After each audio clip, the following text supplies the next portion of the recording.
ہمارے لیے کام کرتے ہیں، تویز نکال کر لے آتے ہیں.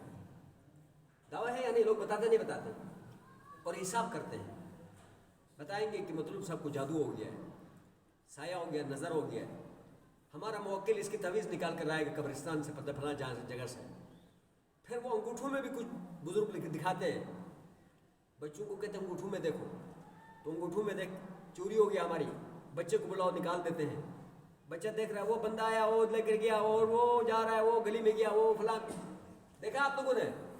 ہاں، ہمارے پاس بھی یہاں ایک ٹھیکیدار لایا تھا ہمارے استاد نے. ٹھیکیدار کا صحیح طرح علاج میں نے کیا نا، ہاں، پھر بیچارہ ایسا غائب ہو گیا، سانپ غائب ہوتا ہے. سمجھ آیا جی؟ سنو، عملیات ہے، عملیات کرنا ہے، لیکن عملیات کے حدود میں رہ کر، قرآن حدیث کے اندر رہ کر، آگے جا کے نہیں. اب یہ جو ٹھیکیدار ہے، عامل ٹھیکیدار جو کہتا ہے ہمارے پاس موکلین ہے، قرآن کی طرف جاتے ہیں. کیا کسی کے پاس جنات ہو سکتے؟ نہیں ہو سکتے. کسی کے پاس فرشتہ موکل بن کر آ سکتا؟ نہیں آ سکتا. کسی کے پاس شیاطین موکل بن کر آ سکتے؟ نہیں سکتے. لیکن سٹارٹنگ میں یہ بتا دوں کہ جنات کسی کے موکل نہیں بنتے، کسی کے لیے کام نہیں کرتے. سمجھ آیا جی؟ اس کے علاوہ جنات فرشتے بھی کسی کے لیے کام نہیں کرتے، موکل بن کے کام نہیں کرتے. موکل، میرا پوائنٹ ہے موکل بن کے، ٹھیک ہے؟ باطنی طور پر اگر آپ نیک ہیں، ان الذين قالوا ربنا الله ثم استقاموا تتنزل عليهم الملائكة الا تخافوا ولا تحزنوا وابشروا بالجنة التي كنتم توعدون. سمجھ آیا جی؟ یہ قرآن کی سارے. لیکن اگر آپ نیک ہیں، فرشتے ہیں، آپ نیکیاں کرتے ہیں، تو اندرونی طور پر آپ کے حامی و ناصر ہوں گے. وہ صرف عامل صاحب کے نہیں، ہر مسلمان کے. جب ہر مسلمان عملیات کی دنیا پہ اتر آئے گا، عمل کرتا رہے گا، تو فرشتے اس کی مددگار کے لیے مدد کریں گے، اس کے کاموں میں ہاتھ بٹائیں گے، لیکن عامل کے لیے نہیں. سمجھ آئے جی؟ لیکن موکل بن کر فرشتہ کسی کے لیے کام نہیں کرتا. موکل بن کر کام صرف اور صرف نبی کے لیے کرتا ہے. کس کے لیے کرتا بھائی؟ قرآن کی روح سے، احادیث کے روح سے. یہ سارا قرآن میں آپ کو بتا رہا ہوں، سارے حدیث، کہ فرشتہ نبی کے علاوہ کسی کے لیے کام نہیں کرتا. تو فرشتہ تو موکل نہیں بنا، فرشتہ موکل نہیں بنا. ابھی جن میں تھوڑی تفصیل ہے. جنات جو ہے، کیا نام ہے، یہ دعا مانگی تھی حضرت سلیمان علیہ السلام نے. سنو، ربی حبلی، ربی اغفر لی وحبلی ملکا لا ينبغی لی من بعدی انک انت الوہاب، لا ينبغی لأحد من بعدی انک انت الوہاب. حضرت سلیمان نے یہ دعا کہی تھی کہ یا اللہ میری بخشش فرما دے، اور مجھے ایک ایسی سلطنت دے دے کہ جو سلطنت میرے بعد کسی کے پاس نہیں ہوگا. اللہ نے کہا ہم تجھے پرندوں کی بھی حکومت دیتے ہیں، چونٹیوں کی بھی دیتے ہیں، جنات کی بھی دیتے ہیں، ہواؤں کی بھی دیتے ہیں، ساری چیزیں تیری تابع کر لیتے ہیں. یہ تو آپ کو پتہ ہے نا، قصہ نے میں نے سنانا مقصد نہیں ہے. یہاں جو پوائنٹ بات ہے نا، وہ پوائنٹ بات بتاتا ہوں. وہ پوائنٹ بات کیا ہے؟ حضرت یہ جنات کے قابو کی جو خصوصیت تھی، یہ صرف اور صرف سلیمان علیہ السلام کی تھی.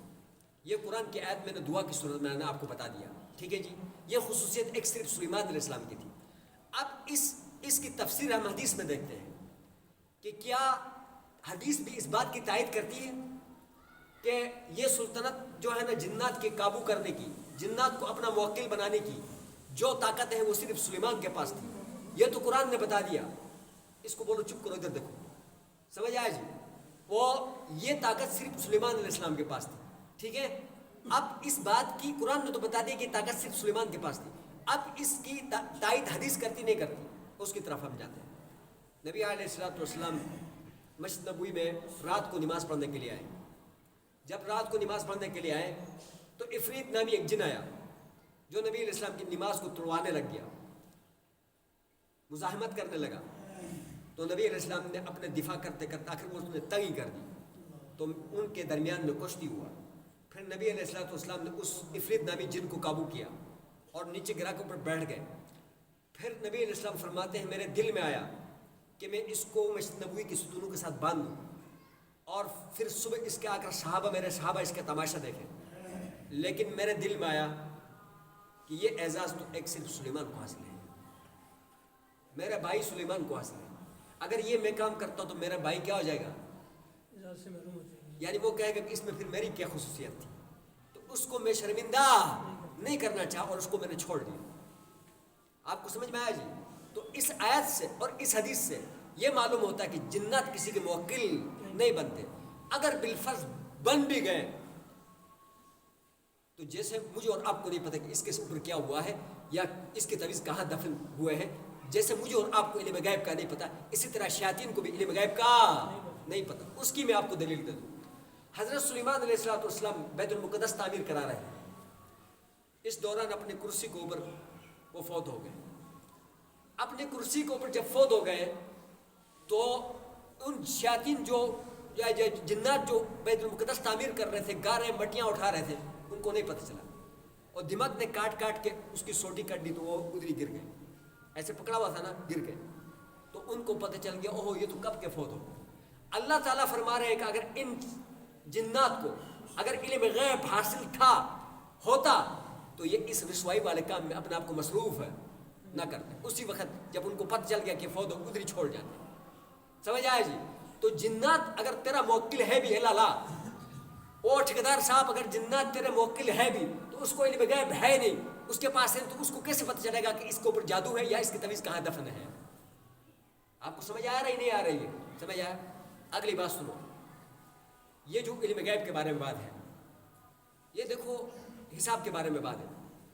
تو اس سے معلوم ہوا کہ جنات بھی کسی کے تابع نہیں ہوتے ہیں. اگلی بات آگئی شیطان کی. شیطان کیا کسی کا موکل بن سکتا؟ نہیں بن سکتا.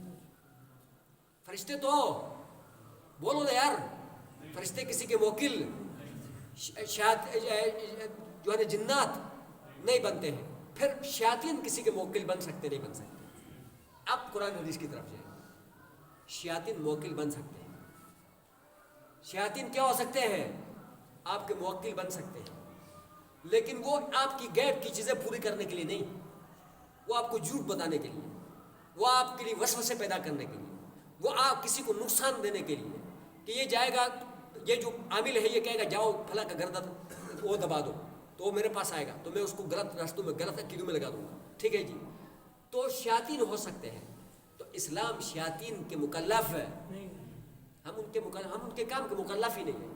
ہمیں تو ان سے دور رہنے کی، ان سے پناہ مانگنے کی یعنی وہ دی گئی ہے، حکم دیا گیا ہے کہ تم ان سے دور رہو.